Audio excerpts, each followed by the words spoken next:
Greetings and welcome to the Dr. J Vlog series. It is Wednesday, May 14th, 2025. And on Wednesdays, we talk about emotional well-being and relationships. So do you recall one of the words of the year from back in 2020? That's, of course, when we felt the full force of the pandemic. And one of the interesting words that emerged as the word of the year was doom scrolling. So what's doom scrolling? You can probably guess. But have you ever been online and thought to yourself, I really should stop? But especially if you're scrolling through depressing social posts or, kind of looking at disasters one after another. Maybe you'd plan to do something else, but you sort of found yourself sucked into the TikTok vortex or maybe a YouTube vortex of some kind. And instead of getting, some studying done or going out for some exercise or maybe even just getting some sleep, you find yourself sort of trapped, if you will, in this black hole of doom scrolling. So, and of course, the term evokes negative emotions, right? The doom and doom scrolling. And indeed, if you're glued to endless, disheartening social media posts and information, you might be hooked on doom scrolling. You might have some kind of an addiction almost. So yeah, especially during the pandemic, right? During COVID-19, many of us were stuck at our homes. We were relying heavily on the use of our phones, on our computers, our TV sets, etc., to entertain ourselves.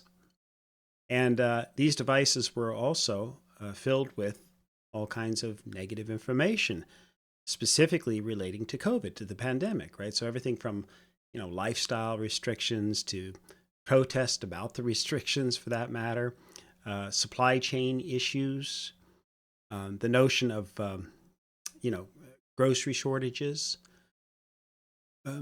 just people in general behaving badly, doing stupid things, mean things, whatever the case. And then, of course, all the depressing statistics about illnesses and eventually, ultimately, the death counts, etc. So the uncertainty, of course, drove many of us then to seek out additional information. And what other sources did we have? What could we do under the circumstances? And yet, no amount of information ultimately could quell that uncertainty. And instead, some of us kept getting stuck in these kind of never-ending loops as we're searching, finding out some information, and then repeating the pattern all over again. So again, doom scrolling then refers to the persistent and habitual consumption of negative news through scrolling endlessly, these algorithmically sorted feeds that we're getting. And so doom scrolling has become quite prominent as a media habit. And such that social media users then will often show excessive interest in news about crises and disasters and tragedies and that sort of thing. So why do we get stuck then with the doom scrolling? Well, we're typically seeking information that's helpful. I mean, ostensibly, that's why we go online for so many things, for so many reasons. Excuse me. And again, we're dealing with all sorts of normal daily living circumstances. So it makes sense then to use the tools that are available, have access to the information that's readily available. But the thing is that much like that kind of proverbial rubbernecking that occurs when you see an accident, and we've all done that, I'm sure, there's a tendency then to let our minds focus more on the sensational stories, the outrageous stuff. And then again, we kind of get sucked into staring and pondering and going back over and over again to not only the original story, but maybe to related stories of a similar nature. And so on the one hand, we all have a kind of natural curiosity. Nothing wrong with that, obviously. We want to know about the world around us. And we also have to evaluate the situations at stake in terms of our own safety and what courses of action should we be taking under different circumstances. And so the information obviously can help us evaluate our own risks, and that's a good thing. And using the information can also sort of help us feel like we're in control, especially during uncertain times. And then there's the FOMO issue, right? FOMO, fear of missing out. So sometimes we want to make sure we're up to date on certain key issues. So, but then there are other aspects too. So doom scrolling might be related, for example, to escapism, to avoid dealing with anxiety or negative emotions, or one's just your personal problems, whatever those might be. And so there can be a kind of an avoidance mechanism built into the doom scrolling. And our brains, too, are contributing, obviously, the chemicals that are released in response to different stimuli. That can make a difference. And so see, these are some of the many factors that can influence our likelihood of doom scrolling. But on the other side of the coin, you have to recognize that a preoccupation with doom scrolling can lead to negative emotional or mental health. Consider the sources of doom scrolling, for example. What do these typically consist of? They typically involve everything from the obsession with natural disasters or epidemics to wars, to things like political corruption and turmoil and fraud, to things like shootings or homicides or just kind of abusive, nasty behaviors in general, to broad issues like economic struggles and uncertainty. So if you think about it, all of these different instances are things that sort of take us away from the positivity that could be present, or almost certainly is present, but for some reason we're not focusing on that, certainly when we're doom scrolling. So whatever the source, you're almost always immersed in some kind of an ocean of negative or even tragic events of some kind or another.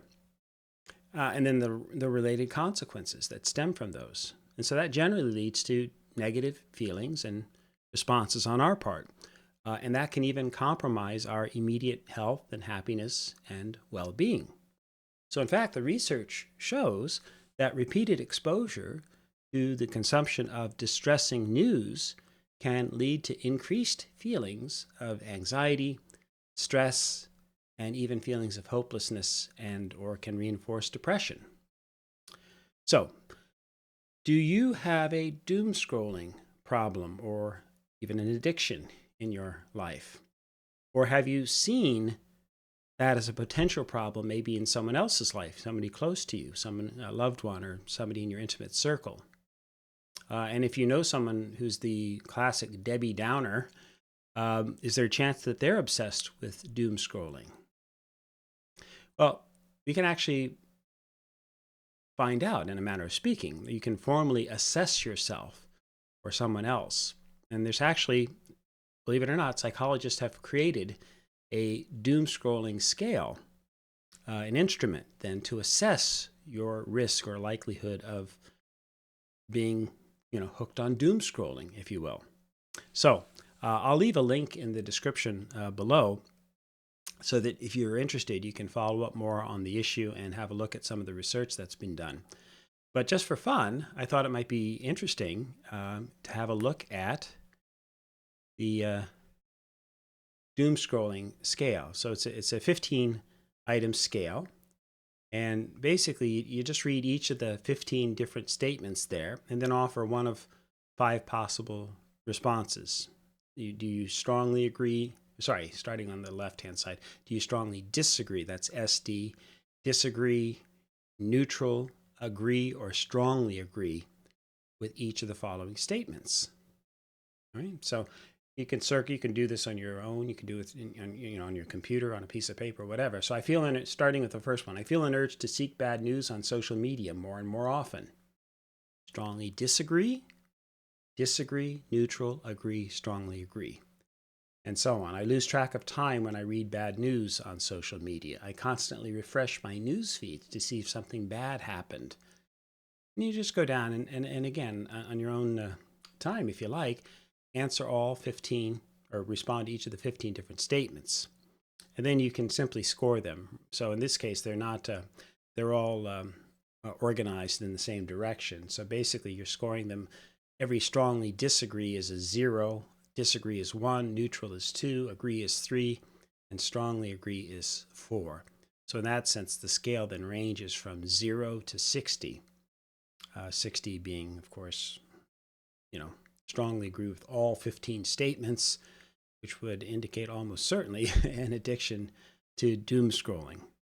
So I scored pretty low myself on the scale, I have to say. I'm not bragging about that, but I did notice, or I have noticed in myself, for example, one little problem that I have, and that has to do with political news feeds. So I have a certain bias towards watching too many news feeds that talk about problems in the political sphere, or things falling apart, especially in the United States. And so in my case, I've chosen to minimize my news consumption.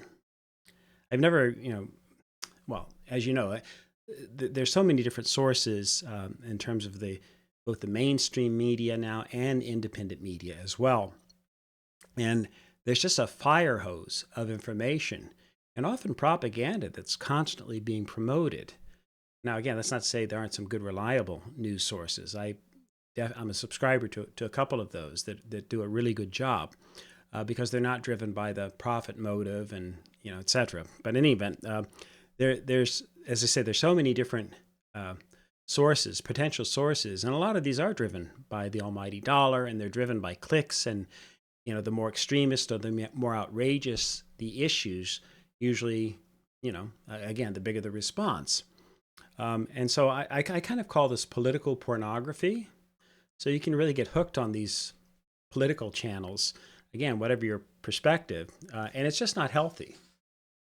So in general, then, what are the negative consequences or the main consequences, I should say, of doom scrolling? Well, again, we actually have pretty good research that's emerged over the last 4 years. It's still developing. We've still got a lot more work to do, but so far, one of the things that we notice is that you might feel okay, for example, when you first pick up your phone, but after spending several minutes of scrolling, this can lead to your feeling more anxious, angry, disheartened, disgusted, or helpless. That's what some of the research has shown.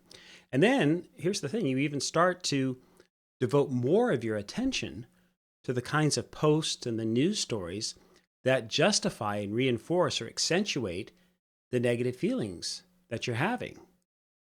So again, this endless loop or cycle, and it just draws you in kind of a downward spiral. Another main consequence or possible adverse consequence is sleep procrastination or deprivation.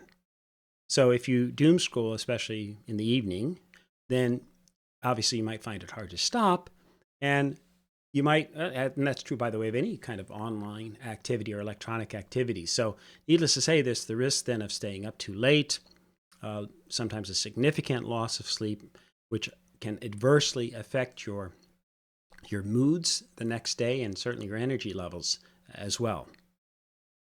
There's also, generally speaking, worsened social health that accompanies doom scrolling. So we all know that time spent with family and friends, for example, has a restorative effect in general. We've had our sister-in-law from England staying with us and with my mother-in-law the last month or so, and that's been great because we've been able to spend time together, go out to dinner, have dinners at home together, do other kinds of family activities, or just hang out in the evening and tell stories and laugh together, that sort of thing. And what happens, though, if we're doom scrolling? Well, you're going to miss out on that. There's kind of a zero-sum trade-off when you're talking about the time that you have available. And so the more time you spend doom scrolling, of course, the less time you have available, or just on social media in general, the less time you're going to have available to spend with other people. So that's a potentially negative consequence. I use the example too when I get in a car with people or anyone, just one person. Here's the thing I never do. I don't open up my phone, at least not right away. Maybe after a while if it's a long trip, right? But the first thing I do is focus on the person or the people and have conversations. So call me crazy, but I actually enjoy being in a car with people and having a chance to just chat. It's just something, again, we don't do as often, believe it or not, as we used to. And then maybe we'll listen to some music together. And so after we catch up with each other and that sort of thing, one of the things that we often do in my family is we'll have again, we'll have some talk, some chatter, some jokes, whatever, and then we'll maybe turn on some music. And one of the things that we love to do, and it seems like everybody participates, everybody seems to enjoy it. Then we'll say, okay, now everybody pick a song, and we take turns, and each person will pick a song that they love and they think maybe and or that they think people haven't heard that they just want to share. And so we'll play the song, discuss it, like it, don't like it, what was cool about it, etc. And then, of course, the next person gets to choose the next song, and so on. And so I love doing this, and just then listening to people tell me about their music or certain songs, what they love, etc. Okay, so another consequence, or potentially negative consequence, of the doom scrolling is that it can impinge on our other daily activities like exercise. So exercise, sunlight, and nature, of course, can all help buffer our stressors and and support positive imagery and just being in a good mood in general. And as you can appreciate, doom scrolling tends to be the opposite insofar as it's typically a sedentary activity that's done indoors. So I guess what I'm saying is if you're going to doom scroll, then my recommendation is at least do it while you're out for a nice long walk or run on a beautiful day. Maybe it'll counterbalance some of that. So how do you stop doom scrolling then if you perceive it to be a problem? Well, you have to, of course, again, counter your brain's own biases, if you will, in seeking out the negative and the novel. Just like we have to work against our brains at times because, well, think about your diet. We'll have cravings for certain kinds of foods, and we know we can't just eat cheesecake or chocolate all day long. So you have to come up with alternatives and actually think before you act, if you will. So, but there's some very specific things that you can do with respect to doom scrolling. So, for example, can you do anything about what you're doom scrolling about? That particular, whatever the source of the news. In other words, does the information help you plan for your future, or is it merely triggering negativity about the specific issue or whatever the events are, and you have no power over that? So if that's the case, you need to recognize that up front, and maybe that'll help start to dampen your enthusiasm for consuming so much of that information. Again, some is fine, but like Aristotle's the golden mean, you don't want to have too much. How much information do you actually need to plan or make your decisions? In most cases, we need the basic information to weigh the pros and cons, plan for the future. But when we doom scroll, we acquire way more information typically than's needed, and instead the information gathering starts to lead to the proverbial paralysis of analysis, the indecision, the inability, especially if we get that sense of helplessness or hopelessness or increased negativity as we're doom scrolling. So there's no real benefit in that sense either. And how is the time online affecting you in general? So after you've finished your doom scrolling, do you tend to feel better than before you started, or worse? And at what point do you cross that threshold, if you will? And so what are you missing out on because of your scrolling habits?